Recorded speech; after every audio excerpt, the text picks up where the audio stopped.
mianatra eo tongotrao.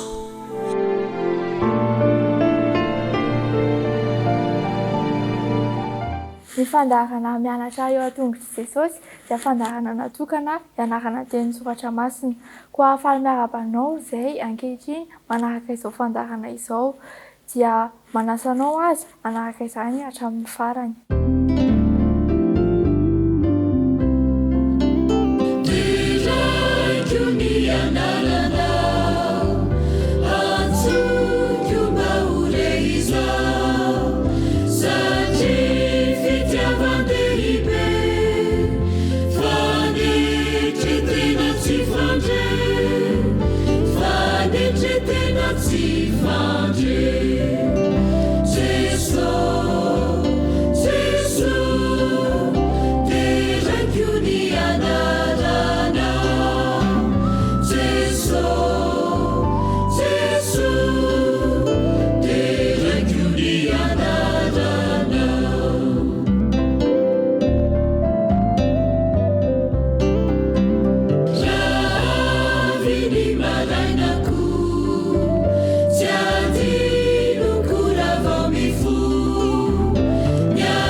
Ho fanombohantsika izany fandaharana izany azy dia andehantsika hivavaka.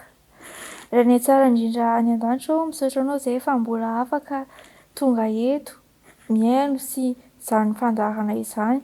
Tompo engane ny fanahy masinao hirotsaka aminay ka ahaizanay mandray ny teny anankisiantsako mivavaka. Amen.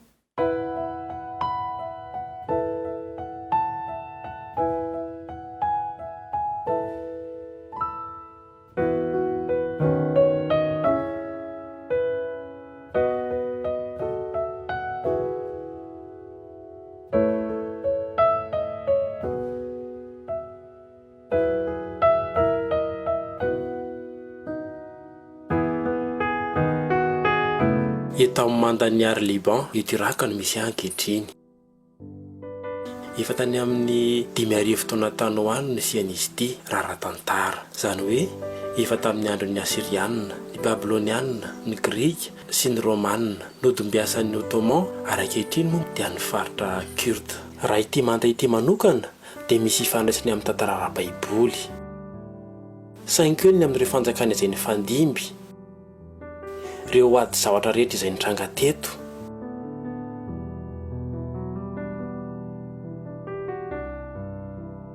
Azo lazaina fa ity toerana ity no antitra nefa mandroso indrindra maneran-tany. Asehoko anareo vetivety.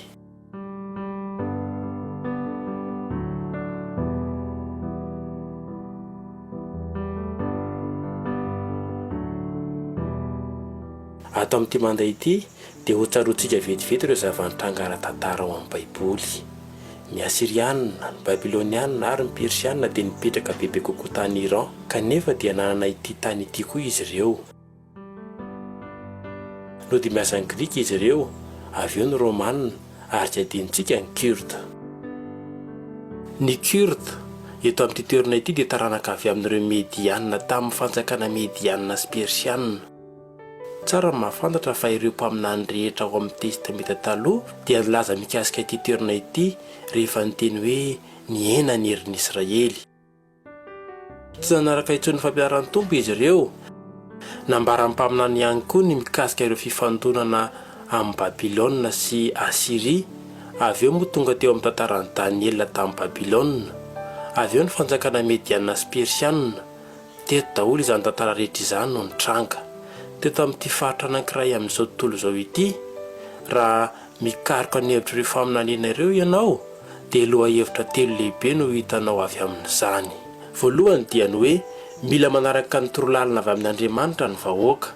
Raha ny marina dia atao miteny tamin'ireo vahoaka amin'ny mpaminany hoe mila mibebaka izy ireo, miverina amin'Andriamanitra sy manaraka azy. Ny faharoa dia tsy tokony hanompo Andriamanitra tsy izy ireo. Ary ny fahatelo dia ny hoe tokony ho marina sy mahintsy ary ny ho atsara toetra amin'ireo hafa firenena izy ireo.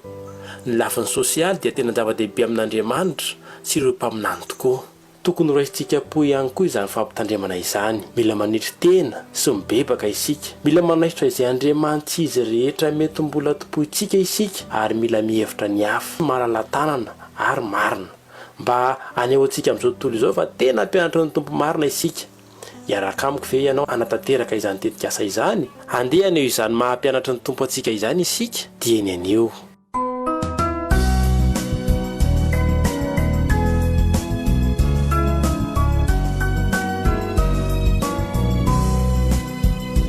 Enisauchanao Jesu malalo chachizao futona mamizao yanaranai antunguchao izai pianachao kuambitenenare Jesu malalo izai ainuchalanao kairote nyadyaminao itwechapechakawampunaya kuambitenenare Jesu malalo izai ainuchalanao kairote nyadyaminao itwechapechakawampunaya irote nyadyaminao itwechapechakawampunaya.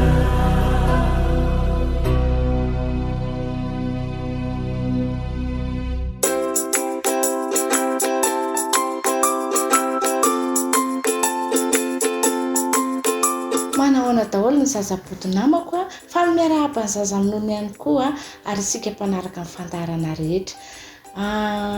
Akizilakely tia mizara ny lesona ny anarantsika nandritra ny herinandro dia ao amin'ny Hebreo 7:12 misy ny tsy anjery tonga dia miara-manisy avy hatrany tsika hoe 1, 2, aza manadino manao soa amin'ny hafa. Bravo! Akambana ary ny tanana dia ondrika ny loha hiaraka ivavaka aloha sika. Andriamanitra rainay eo misohatra anao indray izay fa nomenao fitahiana vaovao nandritra ny anemana dia tratrizao sabata izao. Dia irinay mba ho vita fihavanana aminao ny ankizy rehetra sy ny mpanaraka amin'ny fandaharana. Dia mitenena Jehova ho fa mihay ny mpanomponao amin'ny anaran'i Jesosy. Amen. Eny ary mahazo toerana tsara daholo fa hiaraka hanaraka ny tantara sika, miaraka mamerina sika rehetrarehetra satria efa nianatra tsara nandritra ny herinandro.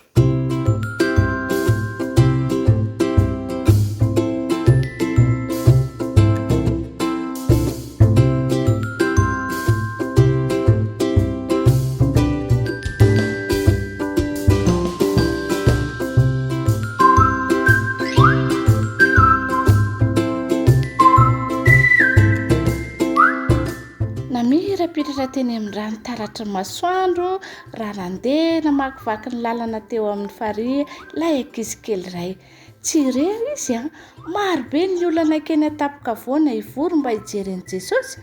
Nanavatsava tamin'ny mpitandremana ny lalana makeny alohan'ny vahoaka ilay zazalahy kely. Miaino izy raha nanomboka nilaza momba ny fitiavan'Andriamanitra Jesosy. Nahita Jesosy nanasitrana olona maro ary izy Tena nampientanetana tokoa izany ka tsy nahita akory ny fahafaingana ny fandehanan'ny andro. Tsy nieritreritra ny sakafo akory ilay zazalahy kely. Nanomana ny sakafo mofo dimy sy vita amin'ny varim-bazaha sy hazan-drano izy mba ataony sakafo atoandro. Saingy mbola tsy nikitihiny izany. Efa ho fotoana isakafoanana hariva tamin'izay. Hoy ireo naman'i Jesosy taminy. Tsy niverinao hoe tokony andeha hody amin'izay ve ny olona izao? Tara be izao sady noana izy ireo. Hitan'ilay zazalahy kely fa tsy tiany Jesosy andeha hody noana ange ireo olona ireo Nitodika tamin'ireo mpianany Jesosy. Omeo zavatra hohaniny izy ireo. Omeo sakafo izy mba hohaniny io Jesosy. Nitsiky tamin'ilay zazalahy kely i Andrea mpianatra Jesosy. Ary nanontany hoe inona no nananao anaty aronao?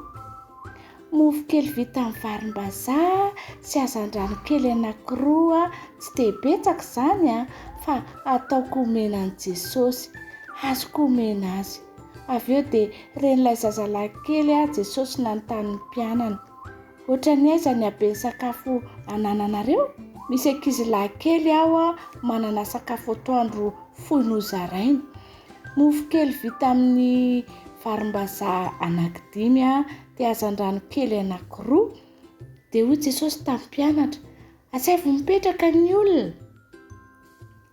Voalohany indrindra dia nivavaka ho amin'ilay sakafo nomen'ilay zazalahy kely Jesosy. Avy eo dia nanomboka nanome sombo mofo vita amin'ny varim-bazaha sy trondro an'ireo mpianany izay omenany olona izy. Nihabetsaka hatrany ny mofo sy ny hazan-drano nalaina avy ao anatin'ny aron'ilay zazalahy kely. Nihabetsaka hatrany ihany koa ny nohanin'ny olona. Tsy nampino ilay zazalahy kely ny zavatra hitany masony. Fotoana fohy fotsiny namahanana ny olona marobe, lehilahy 5,000 ary tsy tao anatin'ny vehivavy sy ny ankizy. Tsy nisaina. Rehefa vitan'izy ireo izany dia hoy Jesosy, "Izao dia andeha angonitsika indray ny ambiny sakafo."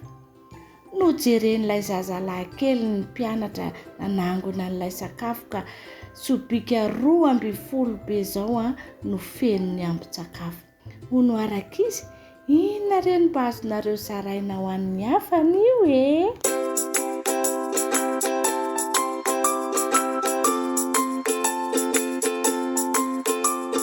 Amin'ny foraforafo indray rakisy miara-bako anareo tratro ty sabata mahafinaritra ity. Hiaraka amin'ekinetiny lohahevitra fa 13 ary itsika izay manao hoe nataonao tamiko izany. Ahoana tsara hoe nataonao tamiko izany. Ny andalan-teny fitadidina natao tsenjery dia ny rahantsika nahita ao amin'ny Matthieu 5:20-7. Matio 5:24 arak'izay efa nataonareo tamin'ny anankiray tamin'ny reto rahalago kely indrindrireto no nataonareo tamiko. Andenge ho averintsika tsara arak'izay efa nataonareo tamin'ny anankiray tamin'ny reto rahalago kely indrindrireto no nataonareo tamiko. Matio 5:24 ny afatra izay tiany Jesosy ampitaina amin'izany loha hevitra izany rakizy dia zao hoe mikarakara ny sahirana itsika dia manao izany takany manao izany ho an'i Jesosy. Ny fikarakarantsika ireo sahirana izany dia tsarovy fa toy ny manao izany ho an'i Jesosy itsika. Araka izany tokoa nge fandriany Jesosy ho azy sy ho anao hoe dia ny azo totsika hikarakara ny hafa ampitiavana tahaka ny manao izany ho an'i Jesosy. Ka dia ho ankizy ho tia mikarakara ny hafa tokoa ane izaho sy anao andiary ho arahantsika ny famotinana ny lohahevitra dia mirary fahalianana mahafinaritra ho an'ny ankizy kely rehetra.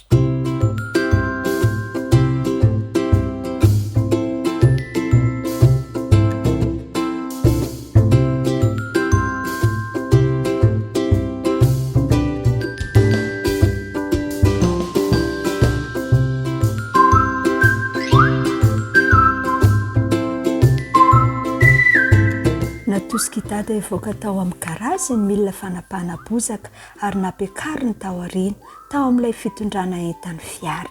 Misy inona? Hoy maty nanontany. Fa maninona no entinao ny milina fanapahana bozaka? Reko vao teo hoe hodidina any amin'ny hopitaly inga iot. Hoy dada. Noho izany dia andao hiaraka amiko hanapaka bozaka eo an-tokotaniny. Amin'izay dia kely kokoa ny zavatra ataon-dra matoa iot mandritry ny fotoana hijanona amin'ny vadiny any amin'ny hopitaly. Inona ny hevitrao? Zavatra mety ataon'i Jesosy ve izany? Nipetraka teo amin'ny bozaka maitso maivana teny an-tendrombohitra Jesosy. Nandrivotra ny andro tamin'izay ary nitsoka ny volony rivotra. Nitsika izy nahita lolokely iray nitsididina teo akaikiny teo. Nanakaiky ny lohany ary lasa nandeha indray. Nifindra teny amin'ny toerana tsaratsara kokoa teo amin'ny bozaka ny mpianatra. Nahafinaritra tokoa iny andro iny. Nampianatra azy ireo zavatra maro Jesosy rakizy ary tsy vizana mihitsy izy ireo ny haino azy. Nijery an'i Jesosy izy ireo nipetraka tsara. Fantatra izy ireo fa mbola manana tantara hafa ho tantaraina izy. Dia niandry izy ireo.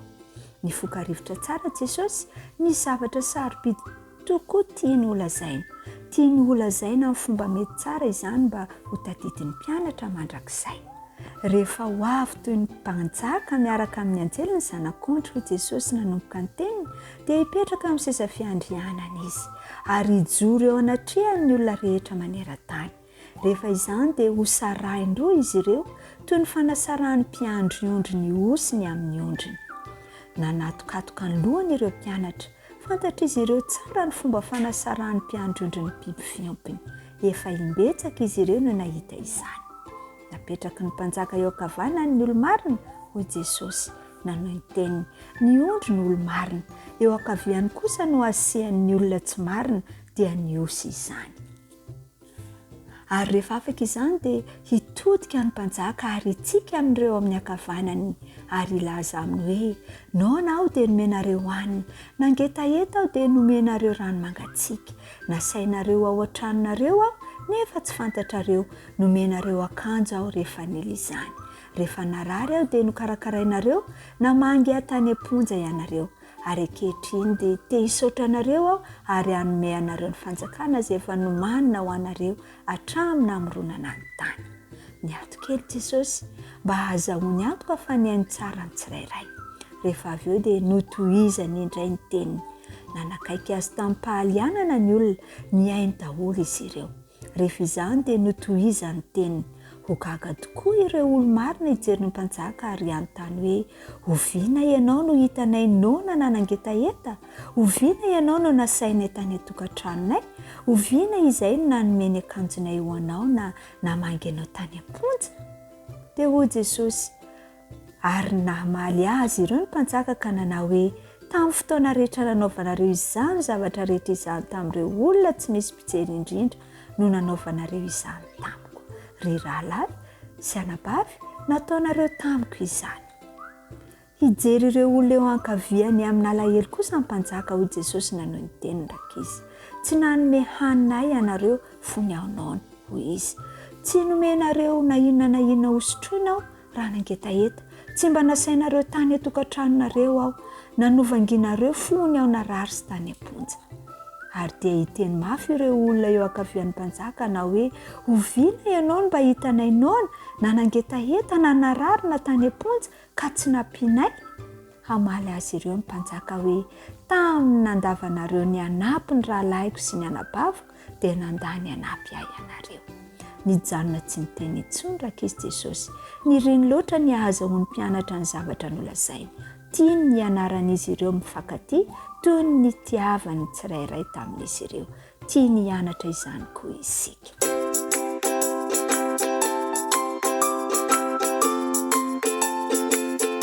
Dia mbola miarahaba ny tanora zandry indray ary. Faly mandrakariva izahay miaraka mitafatafantsika. Amidina ny lesona 7:12 indray isika.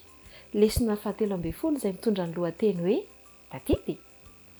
Irak'Andriamanitra manokana. Averintsika miaraka hoe irak'Andriamanitra manokana. Andeha hiaraka mierina ny tsenjery ary tsika.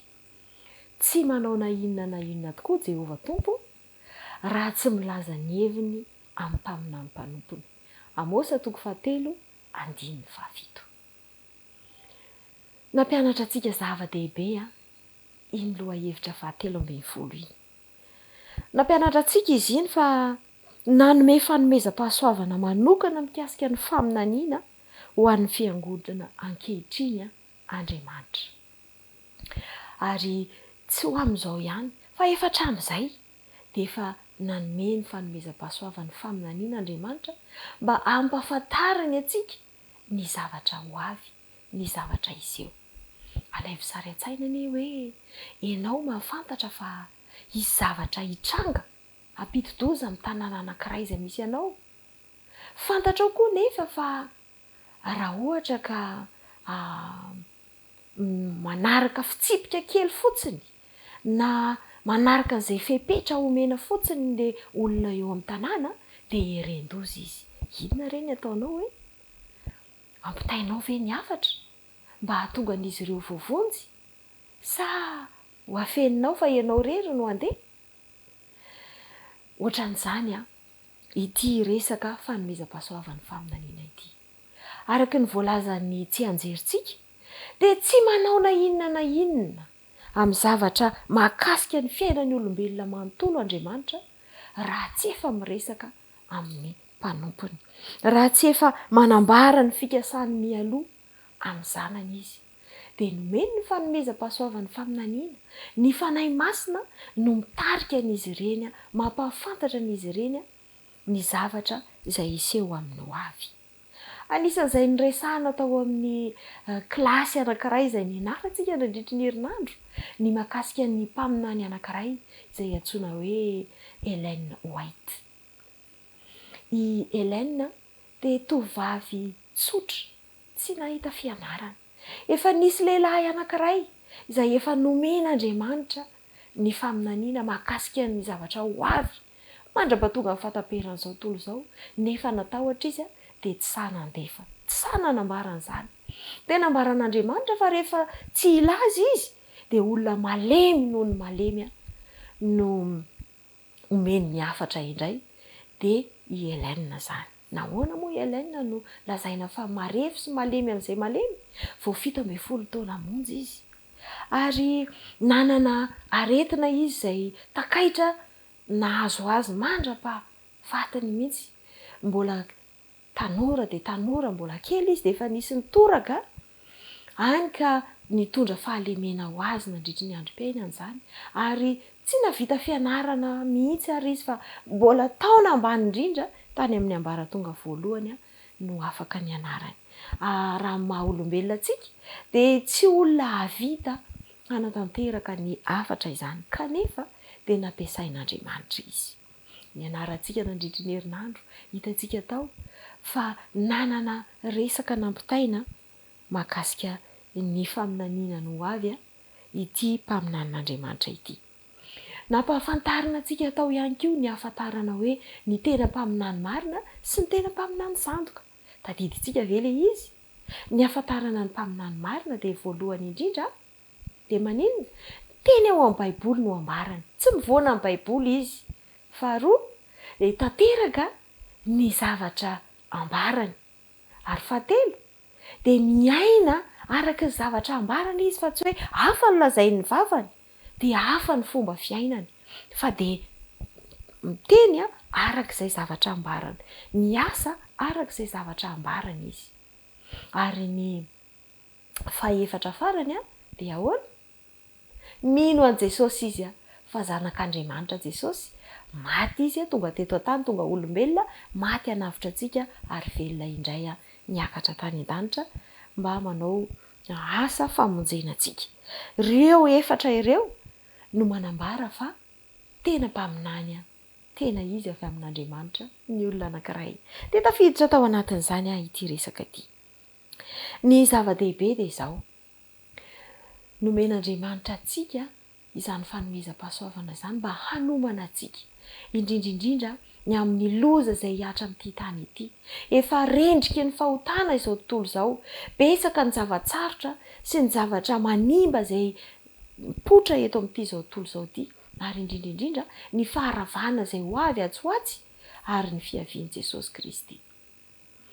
Ampahafantarina antsika mialoha izany, efa nilazaina mialoha izany, dia ahafahana manomana antsika, ahafahana mahatonga antsika ho vonona hiatrika an'izany zavatra rehetra izany. Manampy antsika ihany koa izany ny lesona mba handinika tsara, hianatra tsara ny mahakasika ny atao hoe faminaniana, ary mba hinoantsika an'izany ihany koa. Nambarany ity vehivavy antsoina hoe Ellen White ity fa ny teniny ozy izy, ny boky nosoratany, ny afatra dia tsy natao hanolo velively ny baiboly, fa natao hanazava mazava kokoa ny baiboly, toy ny jiro fanao am-paosy izay ilaina ao anatin'ny efitra maizimaizina anankiray, ahafahanao mitady hoe aiza ny bokotra fampiretana jiro mba hahatonga fahazavana ao amin'ilay efitrano. Tahaka izay izany ny afatra izay nentiny hanampy antsika ahafantatra ny tena ambaran'ny baiboly sy ny tian'Andriamanitra ambara amintsika. Tsy mahasolo ny baiboly izy, fa manampy. Ary izay no mahatonga antsika tokony ary entanina indrindraindrindra mba hamaky ny boky nosoratany ireny mpaminany ireny, hanaraka ny fanambarana izay ambarany eo amin'ny tenin'Andriamanitra. Izay mahakasika an'iny lesona 17 izay mamarana ny 3 volana faharoa. Irina izany isika mba handinika ny tenin'Andriamanitra isan'andro, hanampy izany amin'ny alalan'ireo fanahy ny faminaniana, ary hazoto hiomana sy ho vonona hatrany amin'ny zavatra rehetra izay mety iseho. Izay indray ary no mahakasika ny lesona 17 dia mirary soa antsika tsirairay avy. Mandra-piona indray ô!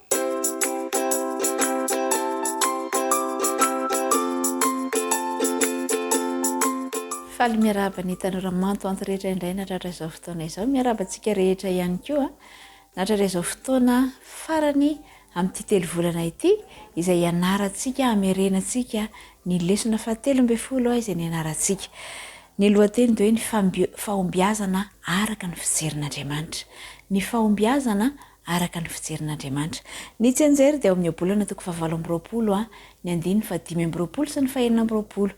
Andao irahana mamerina izany, izay mierina manetsika ady, fa izay matoky an'i Jehovah dia ho atavezina, izay matoky ny fony dia adala, fa izay mandeha amin'ny fahendrena no hafa miala.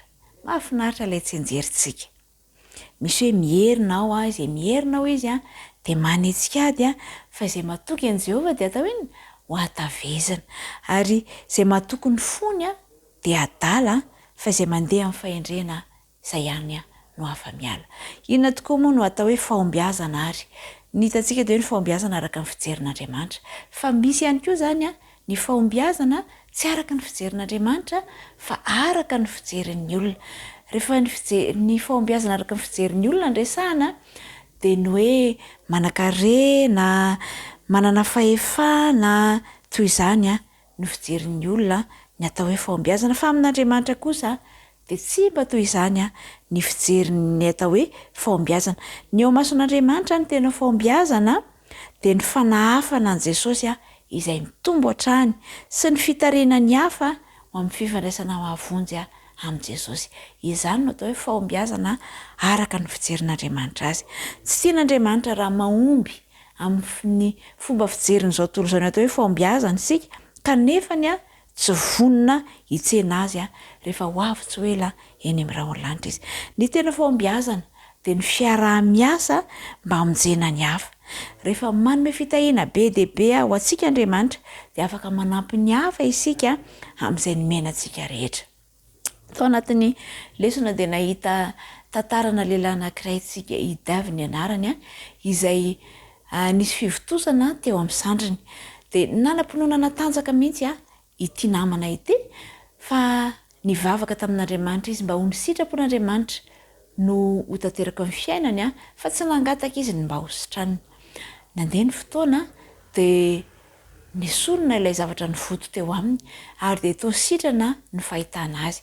Tsy naninona mihitsy izy ary gaga ny rehetra tamin'izay fotoana izay a, fa ho fijoroana vavolombelona lehibe ho an'ny rehetra nahita azy a izany zavatra niseho izany. Taty aoriana nefany a dia indray andro rehefa nanao zavatra Idavy a dia teo amin'ny kianja filalaovana izy, dia tamin'izay fotoana izay a dia nianjery izy ary rehefa nianjery izy a dia nipoaka ilay tanana izay efa nisy fery ary tsy maintsy notapahana izany tanana izany. Dia kivy ary ve davy hoy ianareo teo anatrehan'izany zavatra izay niseho izao? Tsy kivy izy a, ary nitolagaga tamin'ny finoana izay nananany a ny manodidina azy, fa na dia tsy sitrana azy izy a dia mbola afaka nideran'Andriamanitra mandrakariva, mbola afaka nifandray tamin'Andriamanitra hatrany ary tsy niena mihitsy a ny fahatokinan'Andriamanitra. Nanana fanandramana mikasika an'izany ihany koa ny apôstôly Paoly, nangataka ny mba ho sitranina izy a, kanefa tsy izay no niseho, fa ny valy nivavaka dia hoe ampy ho anao ny fahasoavako a, fa ny heriko dia tanterahana amin'ny fahalemeny. Tsy voatery arak'izay irintsika ny valy nivavaka izay omen'Andriamanitra antsika, fa ny fahalementsika dia ho finaritra isika ao anatin'ny fahantrana noho ny amin'ny Kristy ary ny fahalementsika no fahatanjahantsika ao amin'ny Kristy. Dia iverenantsika ilay hoe fahombiazana araka an'Andriamanitra. Mampianatra antsika ny fomba fijerin'Andriamanitra ny fahombiazana ny tombam-bidintsika izay ao anatin'ny asa vita tsara. Ny atao hoe fahombiazana araka fijerin'Andriamanitra ihany koa izany a dia ny fanaovanao tsara izay zavatra ataonao. Tokony hijeriny ao anatintsika isika ary hametraka fanontaniana raha ohatra ka manao ny asa tsara araka ny tokony ho izy amin'izay rehetra mpanaovana antsika. Dia niresaka izy ny amin'ny fahasambarana. Misy fahasambarana be dia be ao Mateo 5 a, ny ory, ny malemy fanahy, noana sy mangetaita ny fahamarinana, ny miantra, ny madio am-po, ny mpampiavana. Dia antaniana ihany koa isika rehetra tsirairay hoe anananao ve izany toetra misy fahasambarana izany. Dia izao hoe rehefa mifanitsy amin'izay planin'Andriamanitra ho amin'ny fiainanao a, ny zavatra irinao dia tsy misalasala mihitsy Andriamanitra ny hanampy anao. Omeny anao ny fanahiny a mba hanananao hery a ahavitanao a ny sitrapon'Andriamanitra ary amin'izay fotoana izay dia hanana ilay fahombiazana araka ny fijerin'Andriamanitra ianao. Dia manira hoe ny tanora mantoanto rehetra ary dia hanana an'izany fahombiazana izany a ao amin'Andriamanitra, hanao ny asa tsara araka ny tokony ho izy a ary aneho an' Jesosy amin'ny zavatra atao rehetra, satria tadidio fa ny zavatra ataonao a dia hitan'ny rehetra izany ary hitarika ny hafa mba hanam-pinoana ihany koa tahaka izay ny ainan'ny Davy a dia nitarika ny hafa mba hijery ny finoana sy hitazona ny finoanan'Andriamanitra ihany koa izany. Dia mirary soa ny tanora mantoanto rehetra ary ho amin'ny fampiarana tsara izany lesona izany. Dia ho amin'ny 3 volana manaraka indray mandra-pio anary.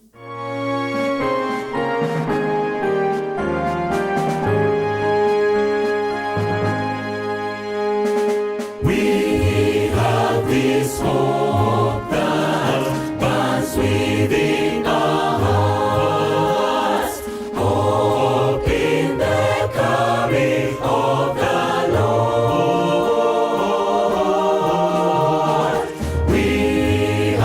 this faith that Christ alone imparts, faith in the promise of His word.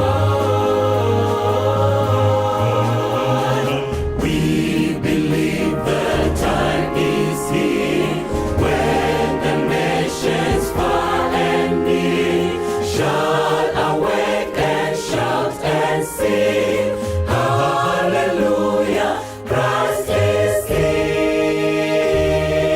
We have this hope that burns within us, hope in the coming of the Lord.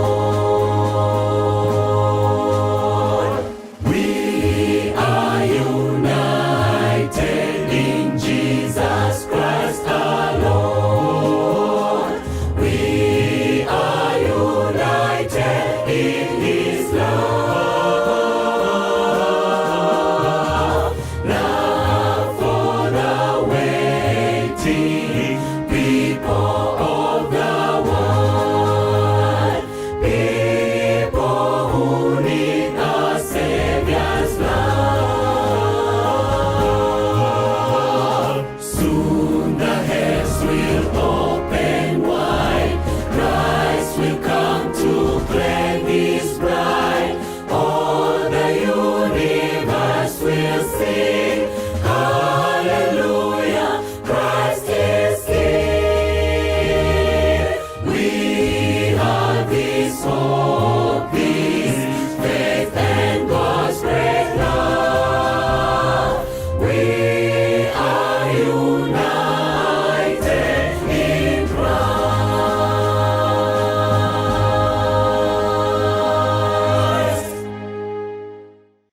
faly miarabanao sy ny ankonanao indray a nahatratra an'izao sabata masina izao. Nahatratra ihany koa ity fiarahana mamerina ny lesona izay niarahana nandinika tanatin'ny herinandro ity. Eny niarahana nandinika mihitsy a tanatin'ny telo volana satria tokoa dia tonga amin'ny famaranana an'izany telo volana izay niresantsika ny amin'ny epistily nosoratan'i Jakoba izany a sasenao. Petsaka ny lesona niarahantsika nandray tao a mino a fa efa nampitoerin'Andriamanitra ato am-poko sy am-ponao avokoa izany ary efa miaraka manatanteraka amin'ny fiarahana amin'ny fanemasin'ny zasenao ary andeha tsy hoe tao anatin'izay telo volana izay ihany ny rahantsika miaina n'izany lesona rehetra sarobidy no resahan'i Jakoba tamintsika izany fa amin'ny fiainantsika manontolo. Ity lohahevitra fahatelo ambin'ny folo izay niarahantsika namaranana ny telo volana tao anatin'izay herinandro izay ity moa ilay miresaka ny amin'ny finoana miasa ary ho fampiarana mihitsy izany izao izy ity ny amin'izay rehetra no resahan'i Jakoba tamintsika tanatin'izay telo volana tao anatin'ireo toko 5 ny epistily nosoratan'i Jakoba ireo.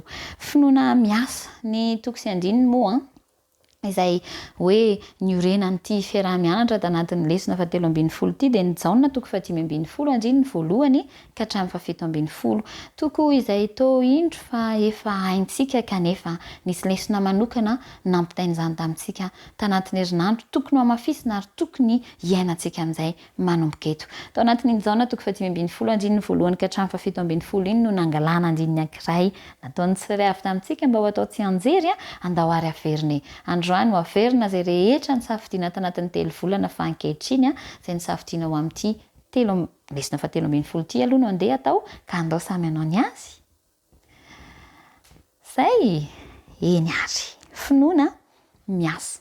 Ny fanontaniana voalohany indrindra nipetraka rehefa niaraka nianatra ny lohahevitra fa 7:10 iny sika dia ny hoe zava-dehibe marina ve ny asa ary ny rahantsika nianatra fa tsy tokony ho tafiditra ao anatin'ny adevitra ara-baiboly momba ny famonjena akory ny asa raha tsy hoe anga mba hanazavana fa tsy mandray anjara amin'ny fahazo-pamonjena izy dia mety ahatofoka ny resaka izay resahana izany tao anatin'ny taridalana hoe na dia mety hatofoka aza dia tsy maintsy apetraka mazava tsara izao foto-kevitra izao dia izay lazain'ny Efesiana toko 2:4-5 fa hoe fahasoavana ny namonjenanareo amin'ny finoana ary tsy avy aminareo izany fa fanomezana avy amin'Andriamanitra tsy avy amin'ny asa fandrao isirehare.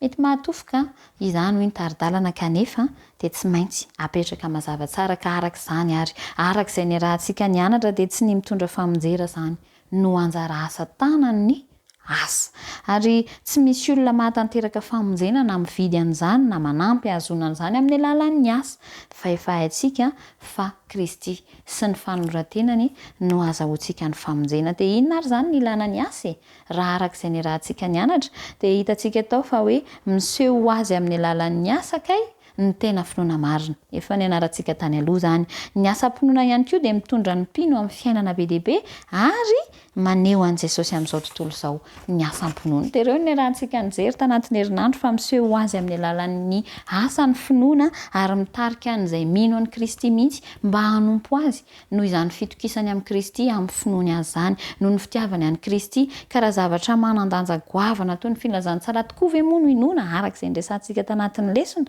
dia atao ahoana moa no tsy hisehoana izany eo amin'ny fiainantsika fa tokony hiseho azy ary tsy haisakànana avy ao anaty ao. Ny mpino dia lasa manana fiainana be dehibe ihany koa ka mba hoe hisehoana izay izany dia ny asa no mitondra an'izay fiainana be dehibe izay amin'ny mahampino azy. Mahatonga ny olona hanana fiainana be dehibe ny fanana-tsafidy vokatry ny fahasoavana sy ny herin'i Kristy. Izay ilay nresahany lesona. Ny fankatoavana amin'ny mpinoana mantsy dia ny manatanteraka izay angatahan'Andriamanitra ka mametraka izay mety ho vokany eo am-pelantanany matoky dia hananana fiainana be dehibe izay. Fa ny fahatelo moa ny rahantsika nanonana teo dia hoe miseho eo amin'izao tontolo izao ka vavolombelona eo anatrehan'izao tontolo izao ny fiainan'ireo rehetra izay milaza ny tena nompanaradian'i Kristy ary izay vakian'ny olona amin'ny alalan'ny fiainany ny asa ataony dia maneho an'izany finoany an'i Kristy izany. Ka tokony aneho anambara ny mahasolo tena n'Andriamanitra antsika isika kristianina ety amin'ny fiarahamonina misy antsika mba hampandroso ny fanjakan'Andriamanitra eo imason'ireo olona miarabelona amintsika. Dia izao averina sy amafisina tsara izay ny namafisiny lesona tamintsika fa tsy ny mba ho tonga ambasadorina zanak'Andriamanitra akory no antony anaovantsika an'izany rehetra izany fa ny vokatry ny maha-ambasadoro sy ny efa naneken'Andriamanitra antsika ho zanany.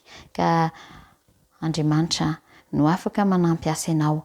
Andriamanitra no afaka mitarika antsika ho amin'izany dia andeha izy hatrany no hianteherana sy anontaniana. Ka eo amin'ny fiainantsika isan'andro dia tsy anontany tena isika ampy ary ve izao ataoko izao hoe fa hametraka ny fanontaniana kosa isika hoe manao izay asain'Andriamanitra ataoko ary ve ahy dia izao samy manana ny asany sy ny toerany ny faritra tsirairay amin'ny vatantsika olombelona dia isika koa izany eo amin'ny fiarahana amin'i Kristy ny tenan'i Kristy isika dia andeha samy anatanteraka ny andraikitra fa tsy olon-tokana ny natsoan'Andriamanitra ho amin'ny fanompona azy fa isika rehetra mino azy mankatoa azy dia hiasa ho fanompona an'Andriamanitra. Ilaitsika Andriamanitra ahatanterahana tahaka ny ilantsika rivotra mba ho velona dia ilaitsika koa ny miaraka amin'Andriamanitra ka andeha handray an'i Kristy isan'andro hiantehitra aminy ary hiankina hiaina ny fitiavany mandrakizay.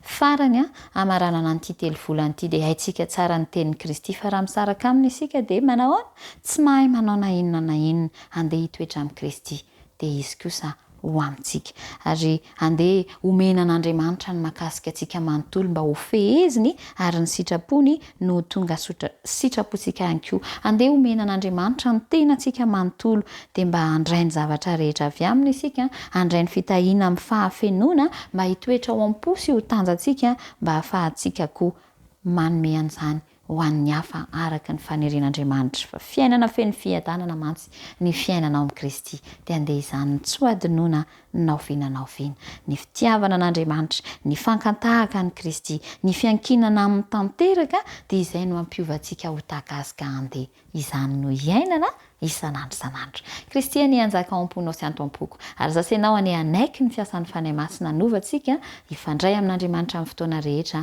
hitoetra ao aminy ary tsy saraka aminy dia mba hiseho amin'ny alalan'ny fiainantsika ny finoana azy marina dia izy hitahirantsika hatramin'ny fiainana mandrakizay. Mirary sabata ahitana an'izany fifaliana amin'ny fiarahana amin'Andriamanitra izany ho anao sy ny ankonanao ary mametraka feloma mandra-piona ho amin'ny fiarah-mianatra amin'ny manaraka indray. Samy isika rehetra tahian'Andriamanitra.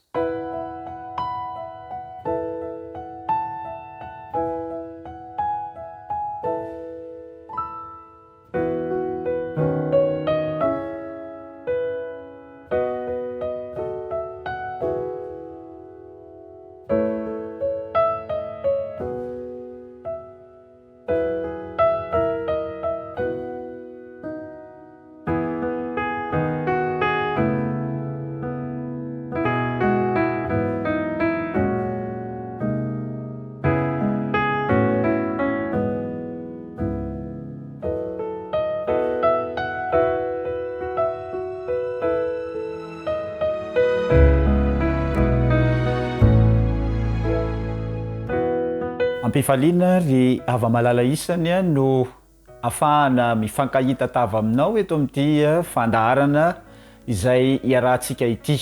Tafiditra ao anatin'ny fianarana ny lesony sekoly sabata isika ary mafinaritra ry ava-malala isany satria tonga eo amin'ny famaranana ny telo volana faharoa sahady isika. Nandritra ny telo volana iny dia nianatra ilay lohahevi-dehibe ao amin'ny bokin'ny Genesisy isika. Asa re inona ny zavatra tsapanao nandritra izany fotoana izany? Za manokana dia nahatsapa fanandramana maro tamin'ny fianarana iny bokin'ny Genesisy iny ary mino aho fa samy manana izany avokoa izao senao isika rehetra izay nanaraka na tamin'ny fandaharana aza na nianatra manokana tany an-tokantrano tany dia isaoran'Andriamanitra fa zava-dehibe avokoa izany rehetra izany. Lesona 17 Israely tao Egipta. Izany no lohateny farany ao amin'ny lesona 17 izay nianarantsika nandritriny herinandro iny. Israely tao Egipta.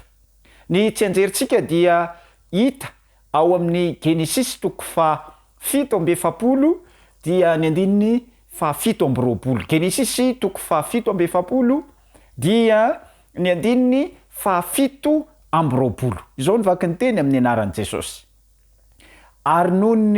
Ary nonona tao amin'ny tany Egipta ny Israely dia tao amin'ny tany Gosena ary nahazo zara-tany tao izy dia niamaro anaka ka niabetsaka indrindra. Mafinaritra ry ava-malala. Rehefa mandray an'izany teny izany isika dia to misy fanantenana sahady ny amin'ireo olona izay nanao fanompona ao an'Andriamanitra satria misy voambolana mafinaritra teo hoe niamaro anaka ka niabetsaka indrindra. Tanteraka zany ilay tenin'Andriamanitra tany amin'ny Genesisy hoe maro fara mibetsa ary mameno ny tany ary dia niabetsaka ihany koa ireto zanak'Israely ireto. Ambaran'ny Genesisy ny amin'ireo taona farany izay niarahan'i Josefa sy Jakoba. Jakoba moa lay efa fantatsika araka ny anarantsika nandritra izay lesona izay fa ny anarana izay niantsoan'Andriamanitra azy dia Israely zany. Nandao ny tany Kanaana ao amin'ny Genesisy 9:7 mba onona tany Egipta ary maty tany Josefa ry ava-malala. Resahan'ny lesona ihany koa fa nanantena ny tany nampanantenainy Israely kanefa ny fanohatra tamin'izany no nenany tao Egipta tahaka ny mpivahiny lavitra ny taniny ary misy teny anankiray izay andeha mba ho vakitsika ao amin'ny Genesisy 15 dia ery amin'ny andininy 420 dia misy fanambarana tahaka izao izay noresahan'i Josefa rehefa namarana ny tantara sy rehefa niresaka farany tamin'ireo zanak'Israely Josefa ao amin'ny Genesisy 15 dia ny andininy 420 zao no vaky ny teny. Ary Josefa tamin'ny rahalany ho faty aho nefa Andriamanitra mangy anareo tokoa ka hitondra anareo hiala amin'ity tany ity ho any amin'ny tany izay nianany tamin'ny Abrahama sy Isaka ary Jakoba omena azy. Efa ho faty ty mpanompo ity ry ava-malala isany fa izao nanome toky satria tsapany ny fiarahany tamin'Andriamanitra ary hita taratra izany tamin'ny fianarantsika ny lesona ka dia nampanantena ireo zay nisolo azy dia tsy iza izany fa ry Jakoba. Amarana ny tantaran'i Josefa isika ary hofitintsika ilay tantaran'i Josefa. Misy zavatra izay mampitovy an'i Josefa sy Jesosy izay resahan'ny lesona izany, resahan'ny fanahy faminaniana izany ary hojerevantsika vetivety izany satria amarana ny tantaran'i Josefa isika ary hiditra ao amin'ny tantaran'i Jakoba izay resahan'ny lesona 17. dia izao ny lazay Josefa sy Jesosy inona ny mampitovy azy ireo. Josefa dia namidy ny rahalany moa zany ary misy itoviazany amin'i Jesosy io satria Jesosy koa dia nisy namaritra tamin'ilay hitantsika izay resahan'ny tenin'Andriamanitra ilay sekely izay namarotana an' Jesosy dia tsy izay zany fa ireo rahalahy izay niaraka tamin'i Jesosy ihany no namaritra azy. Ny fahadiovana nanana fahadiovana Josefa ary Jesosy koa ry hava-malala isany dia tena nanana fahadiovana ary tsy nahitana tsiny teo amin'i Jesosy. Ny faharetany Josefa, nanam-paharetany Josefa, na de teo aza ny zavatra izay nosedray, torak'izany koa Jesosy. Tena manam-paharetana izy. Tsy tsapanao ve zany? Ny fahalemem-panahy izay nananan'i Josefa, ary Jesosy dia nanana fahalemem-panahy mihoatra lavitra noho izany. Ny fahavononan'i Josefa amela heloka ireo rahalany izay namaritra azy, ary Jesosy ry hava-malala dia mbola dodina ny amela ny helontsika ihany koa. Ary ny fahalalam-pony tamin'ny rahalany dia nananan'i Jesosy koa izany toetra izany. Ny zava-nisy dia izao, nakany amin'i Josefa i Jakoba. Inona moa no nataon'i Jakoba tany? Mampatsiahy ny fanandramana ny ainan'i Abrahama ity fandehanan'i Jakoba ity, na dia ho amin'ny tany Kanana aza no nandozan'i Abrahama ny tanindrazana. Ilay teny fikasana reny Abrahama tamin'Andriamanitra ihany no reny Jakoba. Inona moa ty teny fikasana ty ry hava-malala? Ilay teny fikasana manao hoe ataoko firenena lehibe ianao, ataoko firenena lehibe sy ilay hoe aza matahotra. Ry hava-malala isany, ho antsika rehetra izay nianatra ny lesona nandritra izay 3 volana izay, mino aho fa azon'Andriamanitra atao koa ny manatanteraka izany amiko sy aminao ka ianao io dia ho tonga firenena lehibe eo anatrehan'i Jehova. Ianao io dia tsy hanatahotra satria manana ny Jehova isika. Izany teny fampanantenana izany ry hava-malala no teny natao tamin'ny Abrahama, natao tamin'i Josefa, ary tonga tamin'i Jakoba koa izany satria miresaka momban'i Jakoba isika, ilay Israelin'Andriamanitra izay resahan'ny lesona izany. Mahakasika ny hoavin'ny firenena rehetra koa ilay dian'i Jakoba. Noho ny natao Egipta Jakoba, nomen'Andriamanitra fahitana noho ny alina i Jakoba izay mandidy azy ireo hiala tao amin'io tany io. Ary ny zavatra nisy dia izao, i Farao ny mpanjaka tamin'izany fotoana izany, i Farao ny mpisorona lehibe tamin'io tanàna io, ary ny zavatra izay nafinaritra dia izao, afaka nitsodrano an'ny Farao i Jakoba. Lasa sainany amin'izany ve isika mpiaina? Hoe i Farao ange ny mpisorona lehibe tao amin'ny fiandrianana izay nisy azy tamin'izany fotoana izany. Nefa noho ny fanampian'Andriamanitra ny Jakoba dia afaka nitsodrano an'ny Farao izy. Inona moa ny hevon'izany ara-panahy? Ny hevon'izany ara-panahy dia izao, ny joro mpisorona ambony indrindra tao Egipta i Jakoba dia ambony noho i Farao zany. Mba fantatrareo ny teny fampanantenana izay omeny tompo antsika mahakasika izany, zany resaka fisoronana izay natao izany hoe Jakoba, ilay kristiana, Jakoba ilay Israelin'Andriamanitra dia afaka nitsodrano an'ilay mpisorona lehibe izay nindraindray ny vahoaka. Inona ny teny fampanantenana ho antsika ao amin'ny Petera 2:2-5. Petera 2:2-5 dia izao lazain'ny tenin'Andriamanitra. Fa ianareo kosa dia taranaka voafidy, fanjakam-pisorona, firenena masina, olona nalain'Andriamanitra ho an'ny tenany mba ilazanareo ny hatsaran'ilay niantso anareo, hiala amin'ny maizina ho amin'ny fahazavana mahagaga. Nantsoin'Andriamanitra hiala amin'ny maizina isika ry hava-malala. Izany no resahan'ny lesona. Hiala tao amin'ny maizina i Jakoba dia niezaka nanala ny zanak'Israely tao amin'ny maizina mba handehany amin'ny fahazavana, ary pirofon'izany nafahany nametraka izany tsodrano izany enina dia tamin'ny Farao mpanjaka tamin'izany fotoana izany.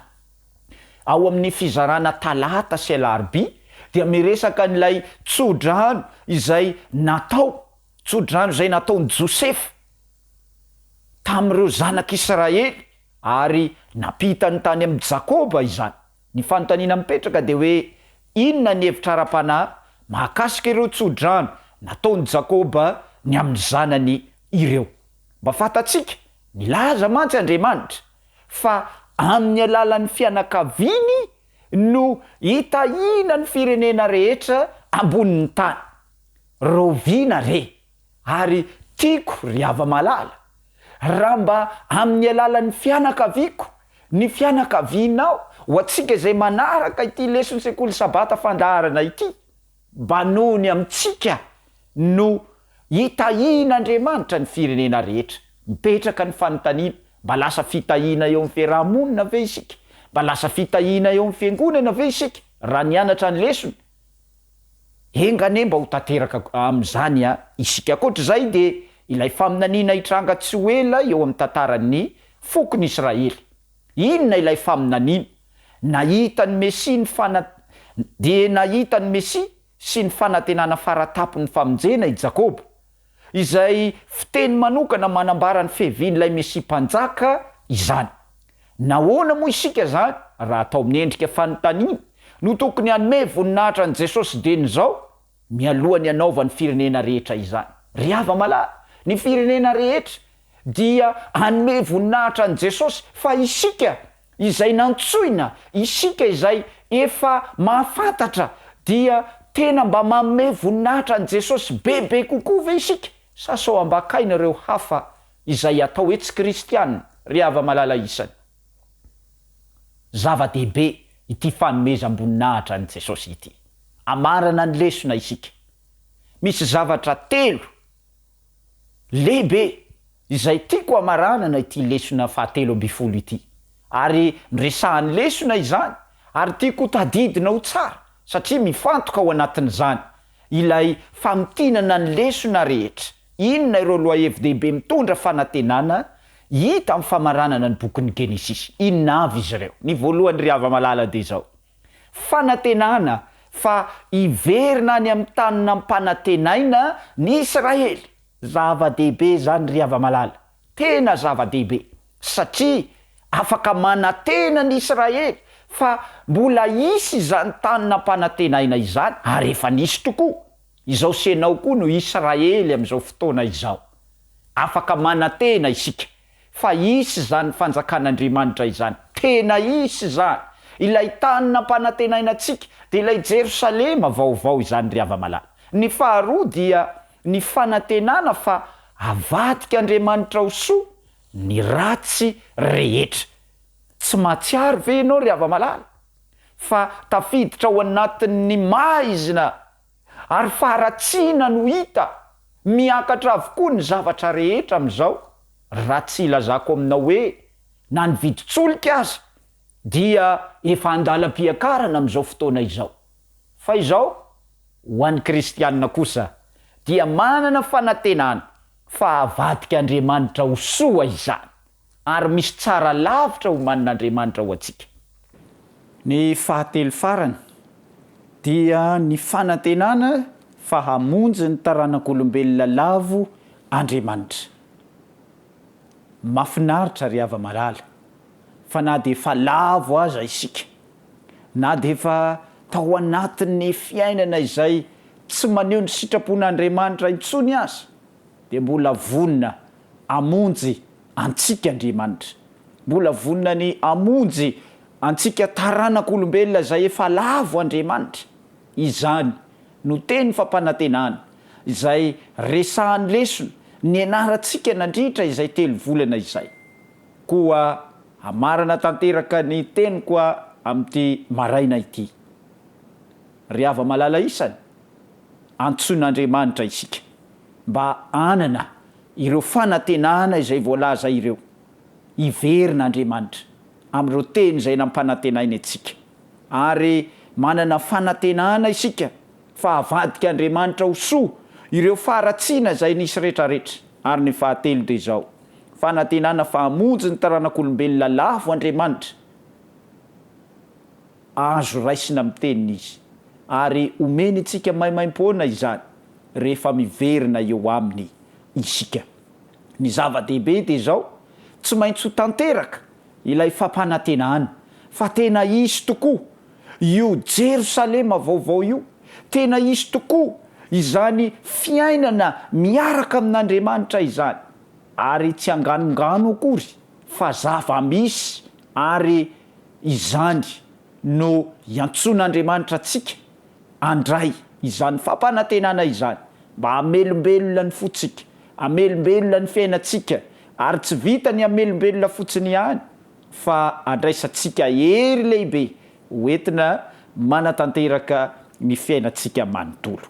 Koa iriko izao sy ianao rehefa ho avy eny amin'irao lanitra Kristy dia ho voaomana amin'izany Jerosalema vaovao, ho voaomana amin'izany tany nampanantenanantsika izany dia ilay lanitra izany ary ho voaomana isika ka andray hiaraka amin'i Jesosy amin'izany fotoana izany ary ho fifaliana no iarahantsika miara-mankalaza sy manome voninahitra an'Andriamanitra amin'izany zava-dehibe izay homanin'Andriamanitra ho antsika tsiraray avy izany. Ao amin'ny Apokalipsy toko faha 1:20 dia ny andininy voalohany ka hatramin'ny fahaefatra. Apokalipsy toko faha 1:20 dia ny andininy voalohany ka hatramin'ny fahaefatra. Izao lay teny fampanantenana izay homanin'Andriamanitra ho azy soanao. Apokalipsy 1:20 ny andininy voalohany ka hatramin'ny fahaefatra. Zao ny vaky ny teny amin'ny anaran'i Jesosy.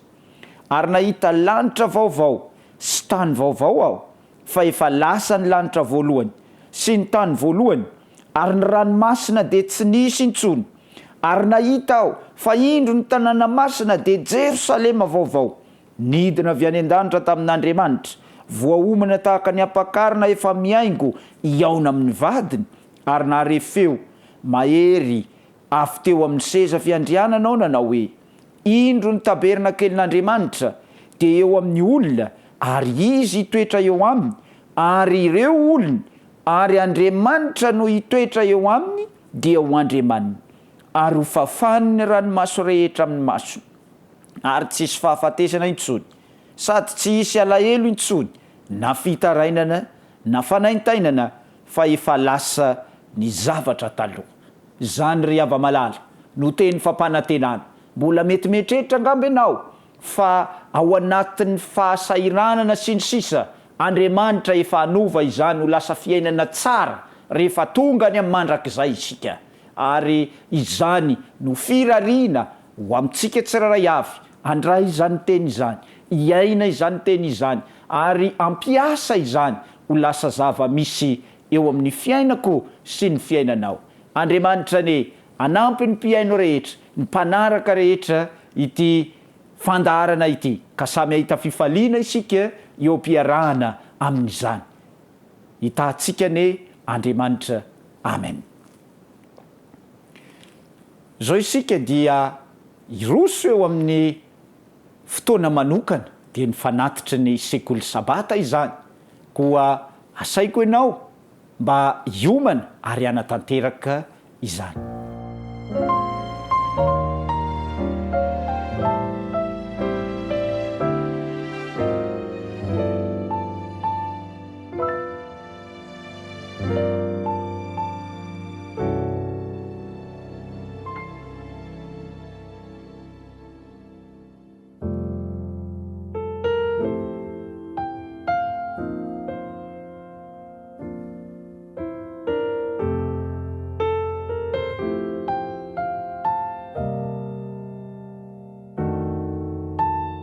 Andeha amarana izao fotoana ny sekoly sabata izao ambavaka isika ary tiako raha isamy anandratra izany vavaka izany ny ankohonana rehetra ao anatin'izao sabata masina izao ivavaka isika.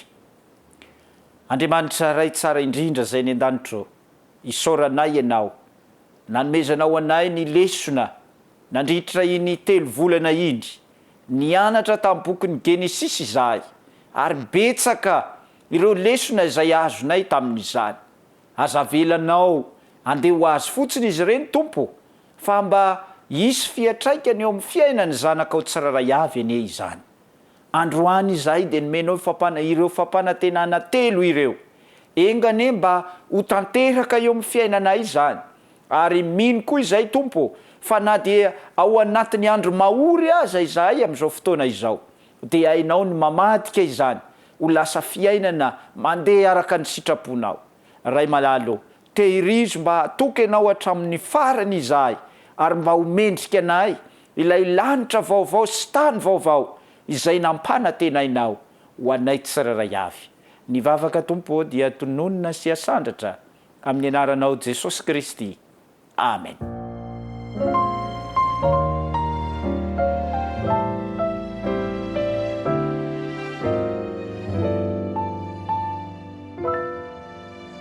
Misaotra antsika rehetra nanaraka izao fandaharan'ny sekoly sabata izao ary ankasitrahako ianao izay manjoy sy manaraka mandrakariva ity fandaharana ity. Iroso eo amin'ny fotoana manokana isika dia ny fotoanan'ny fanimpom-pivavahana izany amin'ny 10 ora sy fahefany dia anomboka izany fanimpom-pivavahana izany isika ka ny fiangonana Adventista mitandriny andro 7 ao Soamanandrariny no hiaraka amintsika amin'izany fanimpom-pivavahana izany koa mirary antsika rehetra samy ahita fifaliana amin'ity sabata masiny Jehova ity. Samy hotahina isika rehetra tompoko.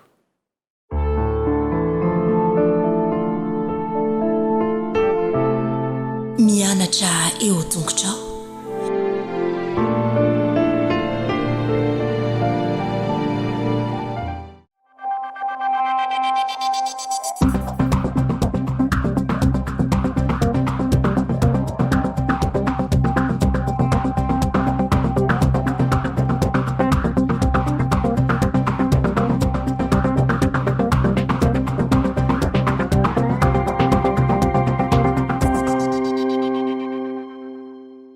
Ampifaliana mandrakariva ary ava-malala no hiarabana antsika rehetra indray tratra izao fotoana izao ary manasanao mba hanaraka hatramin'ny farandray ny fandaharantsika mahakasika an'ity fahasalamana ity.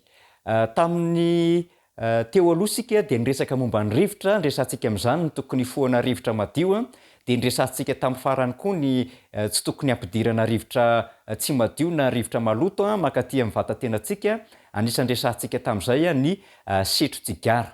Amin'ity an'ity sika dia mbola zavatra mifampitohy amin'izay ihany kanefa efa loha hevitra anankiray vaovao ihany koa izay mifampitohy amin'ny resaka rivotra dia tsy inona fa ny fampiasam-batana. Satria rehefa mampiasa vatana isika dia misokatra kokoa ny avonkavoka ary afaka mifoka rivotra misimisy kokoa zany izay rivotra mitondra oxygène. Ka andao resantsika vetiveti-indray ary androany ny mahakasika ny fampiasam-batana izany. Inona moa no tombontsoa azo amin'ny fanaovana fanatanjahantena satria ny fanatanjahantena moa dia mitovy amin'ny fampiasam-batana. Araka ny fanambarana izay hitantsika ao amin'ny signe de temps izay natao tamin'ny 26 août 1886 dia nanao izao fanambarana izao ity mpanoratra iray ity. Izy eto hoe azo ampitahaina milina izay tsara voatra ny vatantenantsika olombelona ka mila fikajiana mba hahatonga azy handeha tsara hatrany hatrany. Dia misy faritra ozy izy, misy faritra izay tsy azo ampiasaina foana ary misy faritra izay lo raha toa ka tsy ampiasaina. Zay zany zavatra eo amin'ny vatantsika olombelona io. Dia tiany ambara amin'izay zany dia io lay paragrafy manaraka ny hoe raha efa manana ny anjarany ny saina dia tokony hanana ny fanatanjahantena ho azy koa zany ny vatana. Mazava loatra zany fa ny saina zany dia miasa mandrakariva. Ary raha ohatra ka tsy mifandanja ny fampiasana ny saina sy ny fampiasana ny vatana dia manjary misy fahalovana eo amin'ny taova izay tsy miasa eo amin'izany vatana izany. Dia izay no ilaina ny aminy hoe mila ampiasaina zany ireny faritra ireny. Ka rehefa mampiasa saina isika dia mila mampiasa vatana ihany koa. Ary raha mampiasa vatana dia mila mampiasa ny saina ihany koa. ny taolo malagasy moa dia nametraka n'ilay oam-pitenenina hoe ao anatin'ny vatana tomady no misy ny saina matsilo. De zao ihany koa no fanambarana manaraka ao amin'ny testimonies for the church ao amin'ny boky 7 pejy 470 de zao indray no voasoratra hoe tokony atao fahazarana ny fanatanjahantena mba hitondra soa anao ary hia matanjaka ireo taova zay efa niaosa rehefa tsy nampiasaina. Eo amin'ny tenantsika eo zany de misy taova zay miaosa rehefa tsy ampiasaina, ohatra ny saintsika ihany rehefa tsy ampiasaina loatra io saina io de manjary tsy mahatadiditsika, tsy afaka andalina zavatra isika.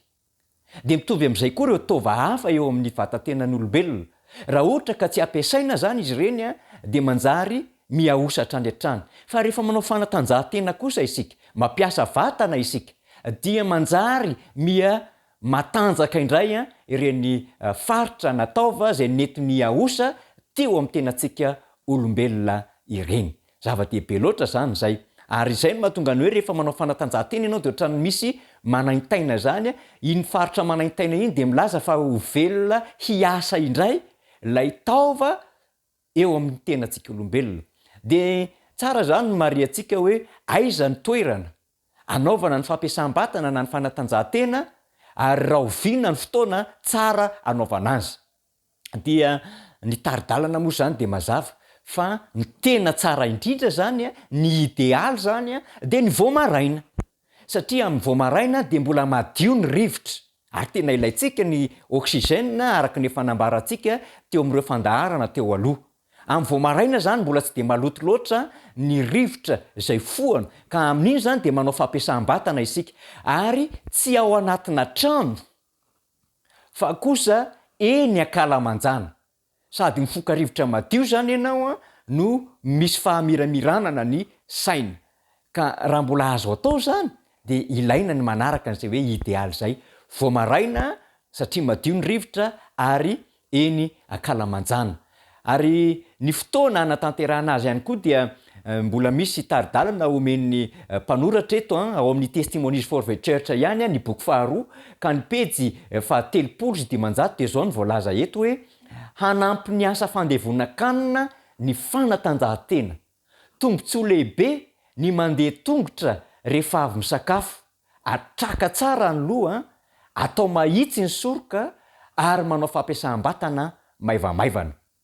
Akoatran'ilay voamaraina ihany koa zany de rehefa avy misakafo koa zany isika amin'ny atoandro na amin'ny hariva de tsara zany tsy tonga de matory raha vao avy misakafo, ary raha amin'ny atoandro koa de tsy tsara tonga de hoe manao lasesta raha vao avy misakafo, fa ny tena mety zany dia ialana zay siesta zay aloha fa lasa aloha manao fampiasam-batana kely, mandeha tongotra kely eo amin'ny 10 ka hatramin'ny 12 minitra eo zany ianao manao fampiasam-batana kely ary atraka tsara ny loha araka ny taridalana eto ary atao mahitsy tsara ny vatana de manampy tsara amin'ny fandevonan-kanina zany izay fihetsika izay natao zay. De misy moa manana fahazarana miala sasatra kely amin'ny fanaovana la siesta dia mety maka torimaso kely 10 minitra na 15 minitra eo koa izy, fa ny fanampina fandevonan-kanina zany dia ny fampiasam-batana araka ny voambara teo zay.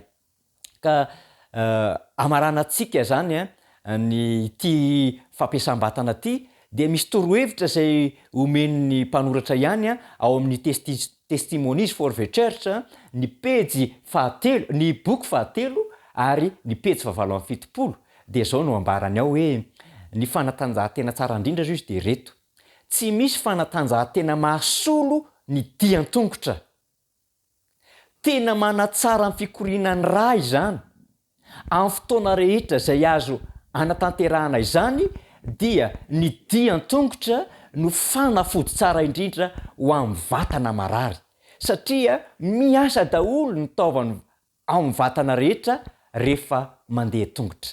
Zany hoe tena ilaina zany ny mandeha tongotra ry hava-malala. Ary raha ohatra aza ka vitanao ny hoe mba manao pieds nus kely amin'izay mandeha tongotra zay dia vao maika tsara mihitsy zany izay lafiny izay. Fa eto zany de aprosina hoe ny fanatanjahantena sy ny fampiasam-batana tsara indrindra zany zay tsy misy mahasolo azy araka nytaridalana omeny mpanoratra eto dia ny fandehanana tongotra aza dia kamokamo zany amin'ny hoe andeha tongotra hoe zatra mitondra moto zatra mitondra bisikleta mitondra fiarakodindra indrindraindrindra dia aleo zany mba misy fotoana ianao mandeha tongotra fa tena mampiasa ny tenantsika zany ny fandehanana tongotra mahatsara ny vatana mampiasa ny taova rehetrarehetra io zany no tsara indrindra araka nyvoalaza eo koa dia makasitraka anao nanaraka hatramin'ny farany indray ny fandarantsika izay indray ary no azona tolotra tamin'ity an'io ty mankasitraka anao ny pastora Ratovoarisoa David Olivier ho amin'ny fotoana manaraka indray velo matomboko